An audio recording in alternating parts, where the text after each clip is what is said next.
Good evening, I'm Sarah Sapsanamma. Let's begin with the headlines of the hour. CPN Maui Centre Province Parliamentary Party leader Jok Bahadur Mahara appointed Chief Minister of Lumbini Province. Preparations underway for oath of office by Sunday.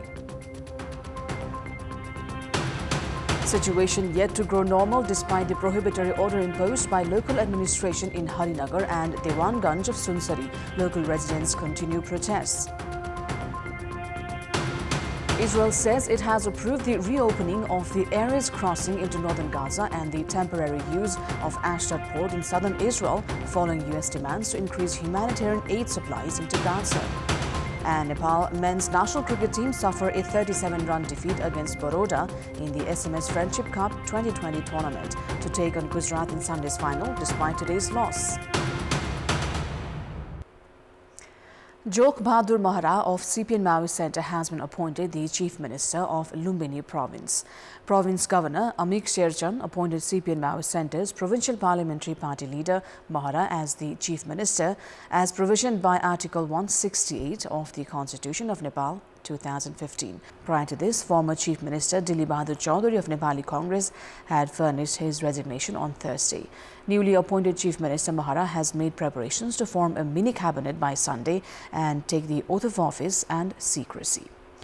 Parties at the Sudur Pashchim province have begun deliberations on the new provincial government after Chief Minister Kamal Bahadur Shah submitted his resignation. Nagarik Unmukti Party has emerged as the one with a decisive part. However, the party itself is struggling amid internal conflict. Any candidates taking their claim for the Chief Minister post will need at least 27 votes in the 53-member Provincial Assembly. 18 members are from Nepali Congress, 11 from Maui Centre, including the Speaker, 10 from CPN UML, including Deputy Speaker, 7 from Nagarik Unmukti, 4 from Samajwadi, 1 from Rashtriya Prajatantra Party and 1 independent. However, even among the members of Nagarik Unmukti, 5 are from Resham Chaudhary faction and 2 from Ranjita Shrestha's faction. Founding chair of Nagarik Unmukti Party, Resham Chaudhary, had called the Central Committee meeting of the party in Kathmandu today. The meeting is being held amid dispute between party chair Ranjita Shrestha and Chaudhary regarding the support to federal government and the provincial government in Sudur Pashchim. After Chaudhary called the Central Committee meeting for today and tomorrow, Chairperson Shrestha issued a release claiming the meeting was unofficial. With 7 members in Sudur Pashchim Province Assembly, dispute had surfaced in Nagarik Unmukti Party regarding extending the vote of confidence to former Chief Minister Kamal Bahadur Shah. Chaudhary had decided to extend the trust vote to Nepali Congress-led government, while Shrestha had warned of actions against those extending support. Meanwhile, Shrestha has also demanded the leadership of the Sudur Pashchim Province government. Shrestha said that Prime Minister Pushpa Dahal appeared positive regarding assigning the province government leadership to her party at the meeting held at official residence of the Prime Minister in Baluatar this morning. She added that the party had warned of staying in the opposition if it was not assigned the responsibility of the province chief minister. CPN Unified Socialist has also been claiming the position in Sudur Pashchim province. The province governor has given until 14th of April for formation of a new government in the province. Prior to this, Nagarik Unmukti had presented Chaudhary as the party's chairperson from its second general convention to the Election Commission. However, after a complaint was filed at the commission, the election authority had recognized the 21-member committee chaired by Shrestha.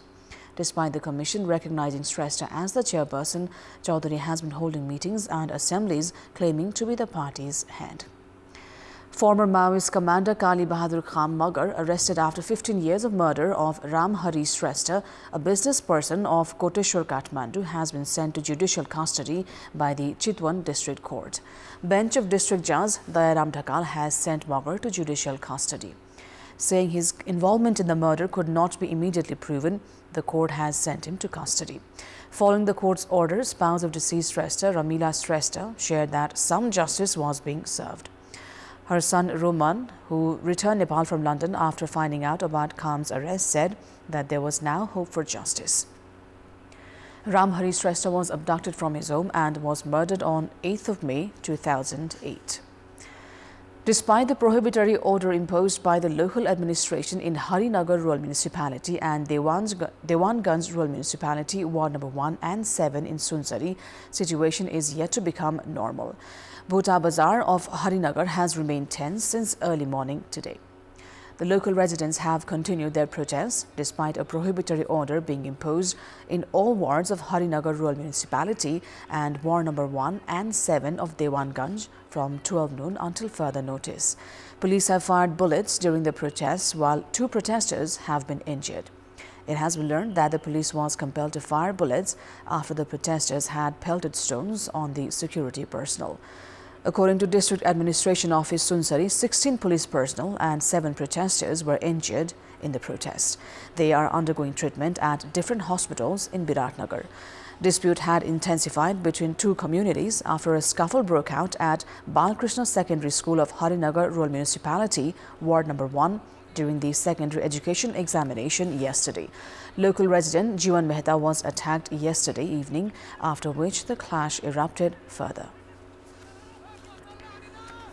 It is time now for our segment Public Pulse, where you text us with your opinion. The question is, why has the CIA issued clean chits to a few individuals in the wide-body procurement case against whom actions were recommended by the Public Accounts Committee?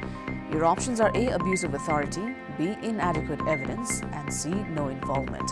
The voting is on. Type NEWS, select your option A, B or C and send it to 34001 to share your opinion with us. Prime Minister Pushpa Kamal Dahal has said that he will lay the foundation stone of Budi Gandaki hydroelectricity project before this monsoon. Speaking with journalists after reaching Gorkha, Prime Minister Dahal said that he had already directed to begin the construction works of Budi Gandaki. In response to questions raised regarding his alleged involvement in the irregularities related to establishment of telecom company mentioned in the book Cuckoo Land, authored by British journalist Tom Burgess, Prime Minister Dahal said that it was entirely false. Premier Dahal reached Gorkha to install precious quartz crystal confiscated from a house in Gorkha at Gorkha Darbar. Former Prime Minister and CPN-UML Chair KP Sharma Oli has identified the need of good governance and development in the country. Addressing the oath-taking ceremony of the officials of newly elected committee of CPN-UML in Pokhara Kaski, Oli announced that he would remain active in politics for the next 20 years to ensure the right track of the country. However, Oli went on to add that he would not exhibit the share-seeking behavior like that of Madhav Kumar Nepal and Jhalanath Khanal. UML Chair Oli said that the new political equation was created after dismantling the previous alliance, which he said was against UML. He added that the new political partnership was not an alliance but an equation where all parties would operate based on their own policies. After reaching Pokhara today, Oli also sought support from Rashtriya Prajatantra Party to form a new government in Gandaki. Minister for Finance Barsha Manpun has suggested the economy will come to life by the end of the ongoing fiscal year, saying that the government had implemented policy to encourage capital expenditure. The government has aimed at an economic growth of 6% in the ongoing fiscal year. However, the World Bank has projected Nepal's economic growth in 2024 will be limited to 3.3%, calling it an achievement considering the minimum private investments. Meanwhile, government officials say the growth will certainly be higher than estimated by development partners, adding that the efforts at achieving 6% growth will be supported by the revival of tourism industry and the increasing export of hydroelectricity. They are also hopeful private consumption will go higher because of increase in remittances. India is expected to witness a growth of 7.5%, Bangladesh of 5.6% and Bhutan of 4.9% in the year 2024. The Ministry of Education, Science and Technology has directed private schools to allocate the quota for scholarships during admissions time itself. The directive was issued today, calling on private schools to determine fees criteria and publish the details through local level and school websites. The ministry has said the practice so far of allocating scholarships after admissions had deprived deserving children from underprivileged backgrounds and marginalized communities from admissions. 18-year-old Karuna Adhikari, a nursing student, has died after jumping off the 5th floor of Chorolpa Nursing Campus Hostel in Dolakha's Charikot. She had sustained injuries, serious ones, and had been taken to the Pokhara to Pokhara for treatment last night. However, she breathed her last while receiving treatment. An investigation is underway in the incident. Adhikari was a first-year nursing student and had returned to the college after holiday. Locals in Gwarkov, Lalitpur along the Ring Road section have protested, saying the works of flyover construction had been delayed. The locals met with the project team and urged them to complete the flyover works by mid-June. They also drew the construction company's attention towards the traffic hassle due to delayed construction and the impact it has had on daily movement in the capital. They also warned of staging a hunger strike if the project is not completed within mid-June, which is the end of the Nepalese month of Jesta next year. The construction company, meanwhile, has claimed it has been working round the clock in recent days. The flyover in between the four-lane road, which includes 35-meter-long bridge, is being constructed at an investment of 170,688,000 rupees. The number of snow leopard that is in the list of rare species has reached 90 in Shefoksundo National Park that was established some 40 years ago. This is based on the camera tapping report issued jointly by WWF Nepal and Shefoksundo National Park. 392 cameras had been installed in the park area to count the snow leopard population. The report states there are around 500 snow leopards across the country. The highest number of snow leopards are in Dolpa at over 100. Another report on the number of snow leopard in other parts of Dolpa is expected to be released on 13th of April. It is time now for international update.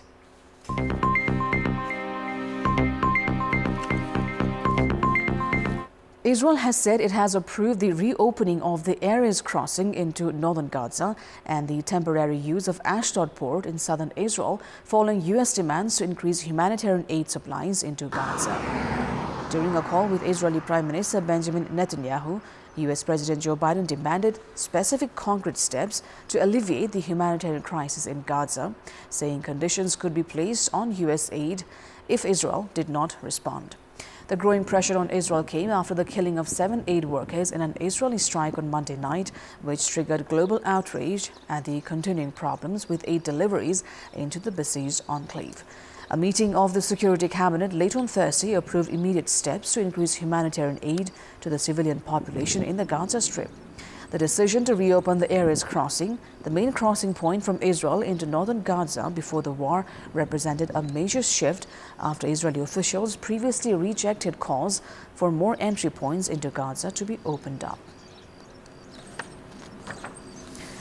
A 12-year-old boy in Gaza, Zakaria Sarsak, despite his young age, has been spending his time volunteering at the Al-Aqsa Hospital in Gaza's Deir al-Bala, assisting doctors and medical staff in treating wounded people.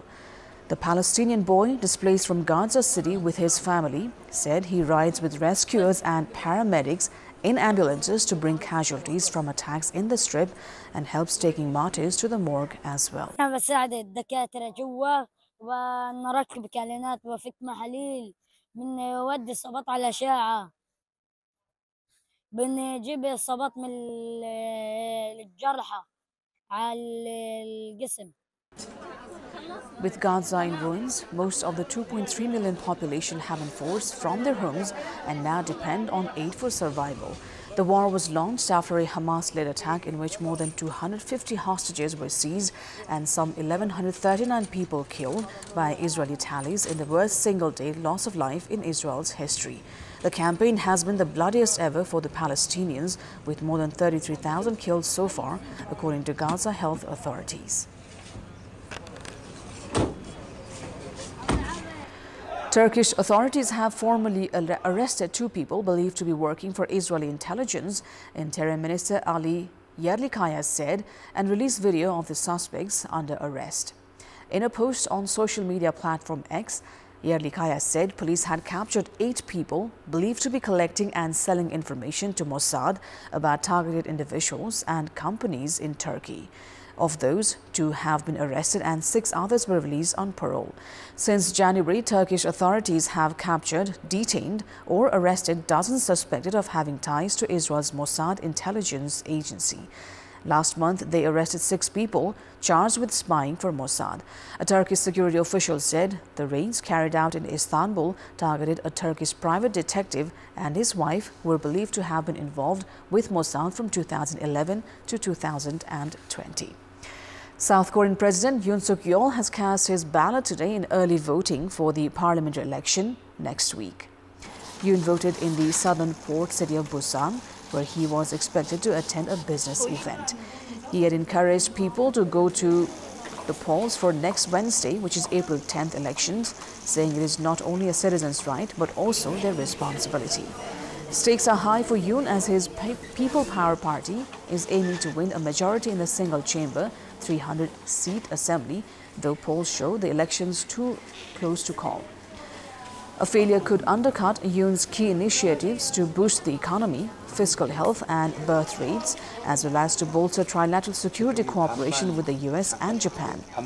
In a joint survey released yesterday by 4 major pollsters, 39% of the respondents said they would vote for the PPP and 37% the opposition Democratic Party. Russia's Emergency Situations Ministry released videos today showing civilians evacuated by its rescue teams in boats from flooded areas in a number of regions across the country. Melting snow has caused flooding in several Russian regions, with rescue teams in a number of locations to evacuate local residents and pump out floodwaters from homes in villages in the flood zones. According to data released by the Emergencies Ministry, snow melt floods have affected some 36 locations across Russia's Siberia and Urals region, with high water levels blocking 190 low-lying bridges and 120 roads, with over 2,000 residential houses flooded. Now, a UK startup says its power beaming technology could provide the cheap, reliable energy source the Earth needs by harvesting solar power in space 24 hours a day.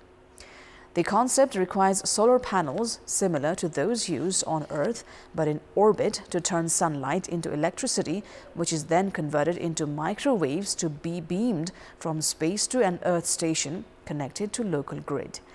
Putting solar panels in space allows them to generate electricity 24 hours a day throughout the year, with no downtime at night and no clouds to affect their output, the company says. The company said a small-scale demonstration of the core concept of the technology, the ability to steer a microwave beam from a geostationary satellite, was a world first. They also say their projected unit cost of SBSP compares favorably with current renewable prices and is significantly cheaper than nuclear. That is all for the moment. Thank you for watching. Bye for now.